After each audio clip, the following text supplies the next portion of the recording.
नमस्कार दोस्तों, आज हम एक ऐसे विषय पर बात करने वाले हैं जो हर देशभक्त के दिल में एक सवाल बनकर उठता है। भारत ने अभी तक पाकिस्तान अधिकृत कश्मीर क्यों नहीं लिया? ऑपरेशन सिंदूर के बाद भी हमने कोई बड़ा एक्शन क्यों नहीं लिया? क्या हमारी सैन्य शक्ति कम है?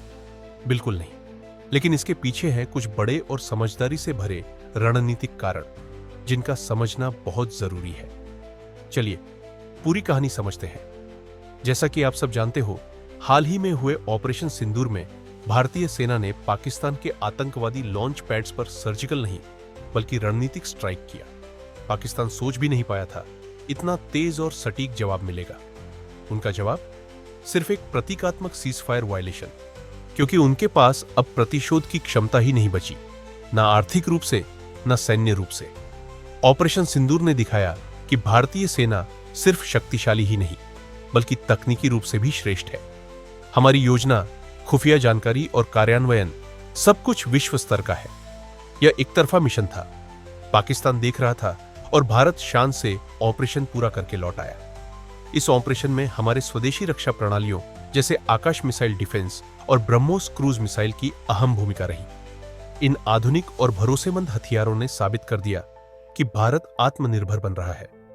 आज भारत को और भी ज्यादा ध्यान देना चाहिए घरेलू रक्षा तकनीक पर, क्योंकि असली स्वतंत्रता तब होती है जब हथियार भी अपने होते हैं। ऑपरेशन के बाद वैश्विक प्रतिक्रिया भी दिलचस्प रही।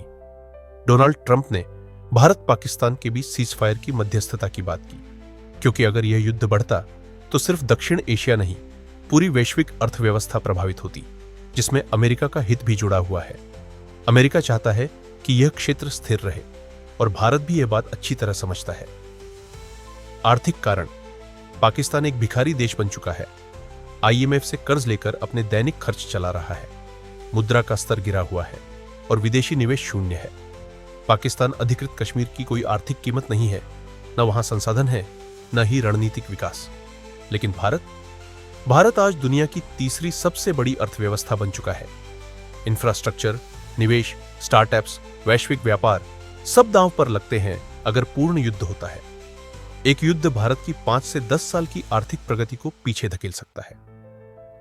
परमाणु खतरा, पाकिस्तान अपने परमाणु हथियारों का इस्तेमाल एक रणनीतिक ढाल की तरह करता है।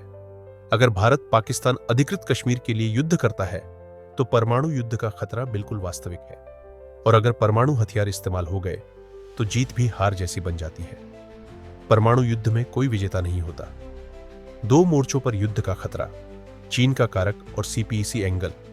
पाकिस्तान अधिकृत कश्मीर से गुजरता है। चीन पाकिस्तान आर्थिक गलियारा, सीपीईसी, जो चीन के लिए एक रणनीतिक और आर्थिक जीवन रेखा है। अगर भारत इस क्षेत्र में सैन्य कार्रवाई करता है तो चीन सीपीईसी की रक्षा में हस्तक्षेप कर सकता है, या फिर लद्दाख में तनाव बढ़ा सकता है, जिससे भारत को एक साथ 2 मोर्चों पर युद्ध लड़ना पड़े। भारत एक शांतिप्रिय देश है, लेकिन 2 मोर्चों पर युद्ध महंगा भी है और जोखिम भरा भी। युद्ध की लागत, जाने और ढांचा, पाकिस्तान अधिकृत कश्मीर लेना सैद्धांतिक रूप से संभव है, लेकिन किस कीमत पर? हजारों जवानों की जान, बुनियादी ढांचे का नुकसान, नागरिकों की हानि और बड़ा आर्थिक मंदी। यह युद्ध कोई वीडियो गेम नहीं है। हर गोली, हर बम की एक भावनात्मक और आर्थिक कीमत होती है। अमेरिका और वैश्विक हित, आज दुनिया भारत को चीन का विकल्प मान रही है। अमेरिका, यूरोप और जापान जैसे देश अपनी निर्माण इकाइयों को चीन से हटाकर भारत में ला रहे हैं।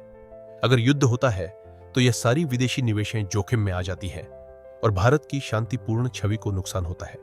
इसलिए अमेरिका ने सीजफायर का राजनयिक दबाव बनाया ताकि भारत युद्ध में न कूदे। तो दोस्तों, अभी का समय पाकिस्तान अधिकृत कश्मीर लेने का नहीं बल्कि रणनीति बनाने का है। पाकिस्तान अधिकृत कश्मीर हमारा था, है और रहेगा, लेकिन उसे लेना भावना से नहीं, रणनीति से होगा।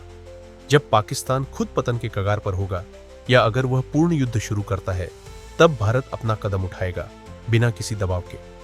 तब तक के लिए रणनीतिक धैर्य ही हमारी सबसे बड़ी रणनीति है। अगर आपको यह वीडियो जानकारीपूर्ण लगी हो तो लाइक करें, शेयर करें और चैनल को सब्सक्राइब करना न भूलें। जय हिंद।